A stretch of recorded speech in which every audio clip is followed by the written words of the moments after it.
Why do you guys always talk about trans women? You always seem to have an obsession with trans women and trans women infiltrating cis female spaces or committing crimes against cis women.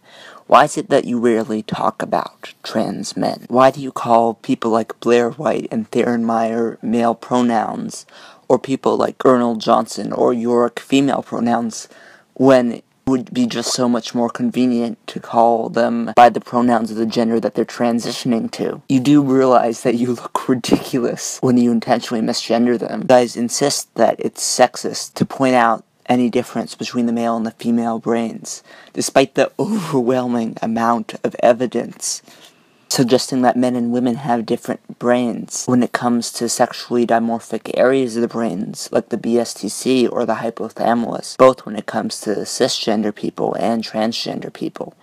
How do you reconcile this scientific evidence with your narrative? If you don't recognize transgender people as the gender that they're transitioning to, then why do transgenders bother you so much?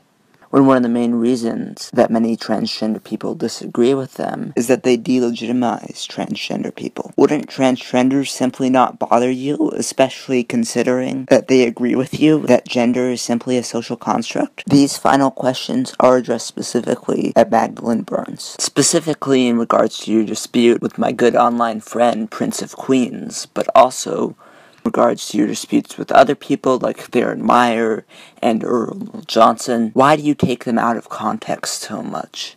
You blatantly misrepresent their arguments. You cut out major parts of their video. In the example of Prince of Queens' video, a good part of his video was where he agreed with a lot of what your ideology said. Also, I know this may have just been you being a little clickbaity with your video titles, so I won't hold this against you too much, but why do you call people like Riley J. Dennis, who consider themselves intersectional feminists, not real feminists? They're feminists just like you, they're just a different type of feminist, so you can't use a no true Scotsman argument against them. So those are all my questions. Thank you so much to Equal Rights AdvoKEK for inviting me to submit my questions for this video. I hope you enjoyed this video, and thanks for watching.